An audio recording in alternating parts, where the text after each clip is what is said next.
Welcome back to New Rockstars. I'm Erik Voss, and this is a breakdown of the latest trailer for Ghostbusters Afterlife, a sequel from director Jason Reitman, son of the director of the original films, Ivan Reitman, and actually a kid who cameoed in Ghostbusters 2. You know, my dad says you guys are full of crap, and that's why you went out of business. And that parent-child connection has inspired this film, something Jason Reitman actually went into in a special director's breakdown he did with IGN. But here at New Rockstars, we cross the streams and find all the stuff we're not supposed to find yet, busting every hidden ghost because bustin' makes us feel good. Yeah, I know how that sounds. Let's do this. Let's break down all the Easter eggs you missed in this trailer. We open in Summerville, Oklahoma, hometown of Egon Spangler, the late Harold Ramis, and the destination of his daughter, Callie, Carrie Coon, and her two children, Trevor, Finn Wolfhard, and Phoebe, McKenna Grace, who clearly takes after her grandfather with similar hair and the same circular glasses. But Summerville was actually the town Spangler mentioned in the animated series Headless Horseman episode as his hometown. Phoebe finds a classic Ghostbusters trap under the floorboards, but it must have been hidden there by her grandfather with this complex configuration of having to slide the floor tiles around like a puzzle, making me wonder if something's trapped inside that trap that he didn't want to or couldn't store with the other vapors and entities in the ecto-containment unit. Now, Jason Reitman said that he designed the roof of Spangler's house to reflect the top of the Ecto-1, both of them covered in arrays of sensors and other devices. We see a photo of the original lineup: Egon Spangler, Ray Stantz, Peter Venkman, and Winston Zeddemore, with Dan Aykroyd, Ernie Hudson, and even Bill Murray confirmed to appear in this film, along with Sigourney Weaver as Dana. And of course, Annie Potts returns as Janine, still rocking her colorful glasses, like the ones she would wear when she was the Ghostbusters secretary. Your father wasn't much of a homemaker. He could hardly keep the power on. Now remember, Janine and Egon had a bit of a flirty relationship in the previous films, so maybe they ended up getting married in their later years. Or at least she was just a caretaker to him in his old age. She mentions he struggled to keep the power on, recalling the way the Ghostbusters would drain energy from the power grid for their ecto container. Trevor finds the Ecto-1 and repairs it, takes it joyriding through the wheat field. Reitman actually said after shooting this they could smell roasted barley on the engine. Phoebe has to research her grandfather and the other Ghostbusters from their commercials from the 80s on YouTube. Trevor finds Egon's PKE meter, and in a Walmart we get this adorable scene where Paul Rudd, as Mr. Gooberson, sees these Stay Puft Minis partying it up. Two are rolling a can away, a whole bunch of others are riding a Roomba, one pokes the other with an umbrella skewer. Now I like how the one on the left shoves a piece of candy in the other's mouth, making him a little bit fatter, and you can see him cringe like he's not sure how he feels about that. And then one turns himself into a s'more and just looks so goddamn cozy under that chocolate weighted blanket. I mean, honestly, that's how I'd want to go. I could be wrong, but it looks like Paul Rudd is holding a pint of Baskin-Robbins ice cream, which if so would be a nod to Scott Lang's day job in Ant-Man. Baskin-Robbins would be well aware of the ghostly conspiracy of this town because Baskin-Robbins always finds out. Now, if you don't agree with where I'm going with this, or if you don't always agree with my take on this stuff, okay, smart guy, you go make your own counterpoint YouTube video with Wondershare Filmora. Wondershare Filmora is easy to use and perfect for both beginners and experienced editors alike. It has preset templates like effects and filters and royalty-free music. Pump out a video in about 10 minutes. Filmora just released version 10.5 with new features like auto reframe and AR stickers. So let me show you how it works here. Just drag and drop your clip on the editing track and start editing. One feature we really appreciate at New Rockstars is the audio normalization. Want to get into content creation but don't know how to start? Well, download Wondershare Filmora 10 in the description below and try it for free. The free trial will have a watermark, but if you comment with what you think of the newest version of Filmora or share your own video creation using #CreateWithFilmora and tag New Rockstars on Twitter, the Filmora team will pick a lucky winner from each to give away a 1-year free license. So thanks again to Wondershare Filmora for sponsoring this video. Trevor and his friends hang out on the property of the Shandor Mining Company, which is a nod to Ivo Shandor, the architect who designed the building that served as the gateway to Gozer in the original film. The whole building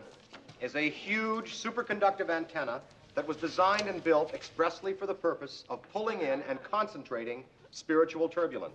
The architect's name was Ivo Shandor. I found it in Tobin's Spirit Guide. Actually, in that scene, Stan said that the girders were made of a rare selenium. Cold riveted girders with cores of pure selenium. which could have been mined here in Oklahoma. And as the kids descend into the mine, there is a statue of Gozer, flanked by upright statues of the Terror Dogs. So maybe the reason Spangler moved here was to investigate other gateways that Ivo Shandor and the rest of the Gozer cult might have constructed before they moved to New York City. And if there's one here, there might be many scattered all over the world. And as the Hellmouth opens, the demon clawing out is absolutely Gozer. You cannot mistake that haircut. Pink streams burst from the Hellmouth, spread all over the town. Jason Reitman actually said they scanned the original visual effect from the 1984 film and mapped it into this film to give everything the same iconic look and make this film feel so directly linked to the production design of the two 80s films. Same goes for the patron at the diner. Notice how he wears old-timey miner clothes and a hat with a light on it. He probably was a Shandor Mining Company employee. Reitman actually said his design was a throwback to the taxi driver ghost in the 84 film. Now, in addition to the Terror Dogs on foot, this movie will show their spectral form since their bodies are actually vessels for astral spirits underneath. But as the Terror Dog chases Paul Rudd out of the Walmart, it slips and slides a bit clumsily, just like it does in the 84 film. Reitman actually said they studied footage of the running of the bulls in Spain in order to animate it here. The Ecto-1 skids around a corner. Reitman said a throwback to the shot of the Ecto-1 U-turning out of the firehouse in the first film. It passes a Stay Puft Marshmallow mural, which is kind of a weird ad to have considering in this world the New York City incident actually happened. I'm wondering if someone could have painted this as either a tribute or a way to troll Egon Spangler after he relocated here. Phoebe fires her proton pack stream from a gunner seat while they use a trap rigged up as an RC car. It's pretty clever. This could have been another one of Egon's devices. And they're chasing not Slimer, but a new ghost for this movie called Muncher, which Reitman said was the result of several conversations about designing a ghost that was specific to the world of Ghostbusters. Now, there is a running belief that Slimer in the original film was written to be the ghost of their friend and colleague, John Belushi. And now that we get a look at Muncher's face, I gotta wonder if they might be doing a similar thing in this movie, with this face being just a really gross, morphed, inhuman rendition of one of the iconic faces of the original cast. Now, I originally thought Bill Murray, since he has stated in the past that he would only return if he got to play a ghost. But a few months back, he did say in an interview that his experience shooting the film was physically painful because he had to wear a proton pack that was super uncomfortable. He could have been joking around, the guy is kind of hard to read, obviously, but if it's not him, I am wondering if Muncher could actually be the ghost of Egon Spangler, a way to pay tribute to Harold Ramis, as a way they paid tribute to John Belushi. Another shot of them watching Ghostbusters commercials on YouTube, but this time you can see the recommended videos. 10 signs the government is run by Shandorians, suggesting that people in this world believe the cult of Ivo Shandor, the Gozer worshippers, have corrupted high-ranking members of government. Then, where are the Ghostbusters now? And it looks like there's present-day images of Dan Aykroyd and Bill Murray. Then proton acceleration with Megan Amram. Amram is a comedy writer from shows like The Good Place and Parks and Rec. And Savage Science of the Proton Pack with Adam Savage from Mythbusters, with a still that looks like it's from his tested video on YouTube where he wore his Ghostbusters jumpsuit. And we end with this.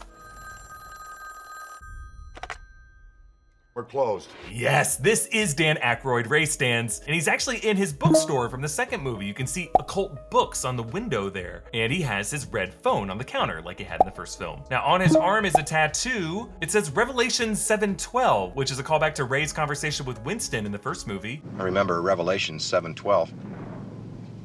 And I looked as he opened the sixth seal, and behold, there was a great earthquake. Now, actually, that verse is supposed to be Revelation 6:12, but they kept the tattoo as 7:12 just to stay true to the mistake, which you just gotta respect. This was one of many titles that was supposed to come out last year. I was bummed to see it get delayed, and I cannot wait to see it this November. In the meantime, you can support this channel by checking out our merch options at newrockstarsmerch.com. You can follow me on Instagram and Twitter at EA Voss. Follow and subscribe to New Rockstars for breakdowns of everything you love. Thank you for watching, and now all you nostalgic fanboys can get back to bustin'. I know you were.